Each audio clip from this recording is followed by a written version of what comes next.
have here is they've warped this upstream using the Pandoras Box system, and then used many layers within the system to composite that whole image. So what we're really looking at is two rocks that have been put out there and spaced around.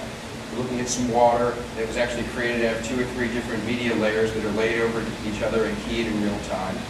And with up to 48 layers in real time, there's a great deal you can do. If we turn the warping off for a second, and just look at a grid of what the projectors are doing, the two projectors are basically aligned. You can see some error in the middle there, and the fact that the colors don't line up and that we're spilling over the sides.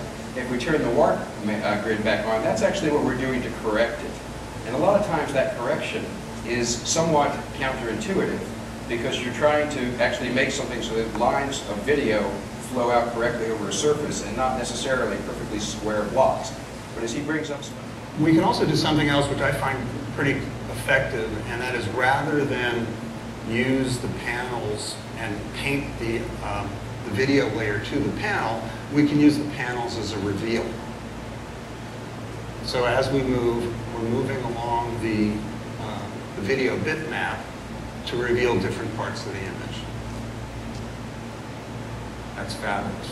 Josh, do we have any examples that we might be able to share with the audience of how this effect has been used in a live event?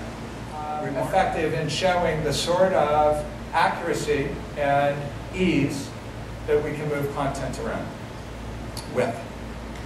So here with the basketball, we're just showing a combination. We're back to 2 layers. Let's assume that the logo is a live source, a camera source maybe. In this case, it's a graphic source. We could very easily put a camera source there if we thought that might be interesting. And then we could play with who might be falling in. Let's see, we'll dial in someone here that is kind of interesting. I think we're going to have to stick with Frida, and keep her on the ball, and then we'll let her go away. Basically, progression is almost natural from these odd shapes to geometric shapes to let's call them arbitrary shapes. But Sam's just started to animate the cards. Now we have the wheels spinning, and for those in the front, the headlights are flashing, and I think they'll make it on the screen up front there.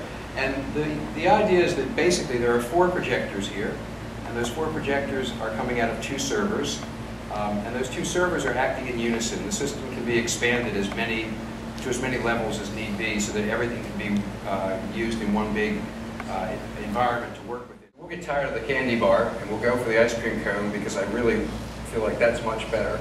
And it, again, gives us the same answers. And this one, too, is set to rotate or to scale or to do things, and we can turn them around. We can look at the bottom of it. So the kind of movements you're making and the kind of control you have over the object, is that all programmable or is that fixed? It's actually completely dynamic.